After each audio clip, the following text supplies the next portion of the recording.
they were interesting. Very interesting. If the verdict had gone the other way, there would have been good grounds for appeal, I rather think, but I won't go into that now. I was thinking, as I say, not of the points of law, but of the people in the case. Everybody looked rather astonished. They had considered the people in the case only as regarding their credibility or otherwise as witnesses.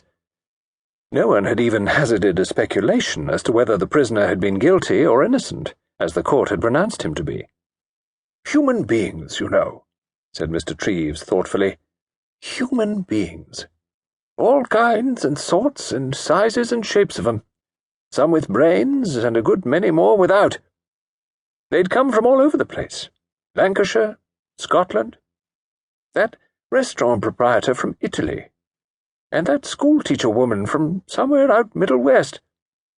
All caught up and enmeshed in the thing, and finally all brought together in a court of law in London on a grey November day, each one contributing his little part, the whole thing culminating in a trial for murder."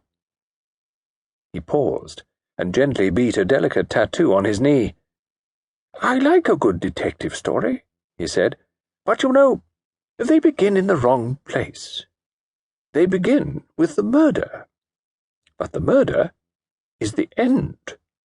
The story begins long before that, years before sometimes, with all the causes and events that bring certain people to a certain place at a certain time on a certain day. Take that little maidservant's evidence. If the kitchen maid hadn't pinched her young man, she wouldn't have thrown up her situation in a huff and gone to the Lamornes and been the principal witness for the defence. Or that Giuseppe Antonelli, coming over to exchange with his brother for a month. The brother is as blind as a bat. He wouldn't have seen what Giuseppe's sharp eyes saw. If the constable hadn't been sweet on the cook at number 48, he wouldn't have been late on his beat." He nodded his head gently. "All converging towards a given spot.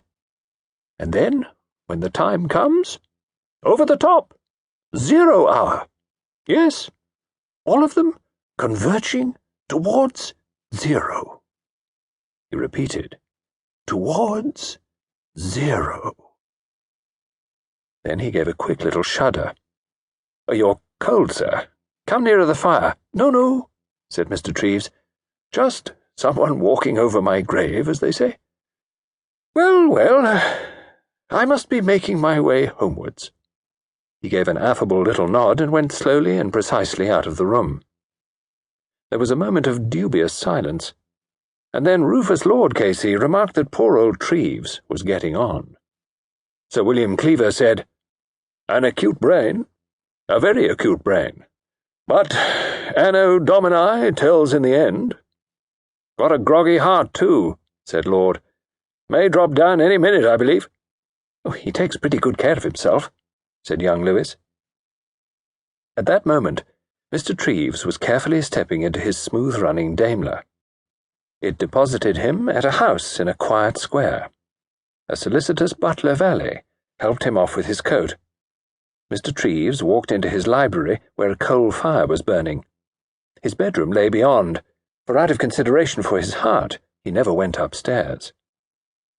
He sat down in front of the fire and drew his letters towards him. His mind was still dwelling on the fancy he had outlined at the club. "Even now," thought Mr. Treves to himself, "some drama, some murder to be, is in course of preparation. If I were writing one of these amusing stories of blood and crime, I should begin now, with an elderly gentleman sitting in front of the fire, opening his letters, going, unbeknownst to himself, towards 0. He slit open an envelope and gazed down absently at the sheet he had abstracted from it. Suddenly, his expression changed. He came back from romance to reality. "Dear me," said Mr. Treves. "How extremely annoying. Really, how very vexing. After all these years.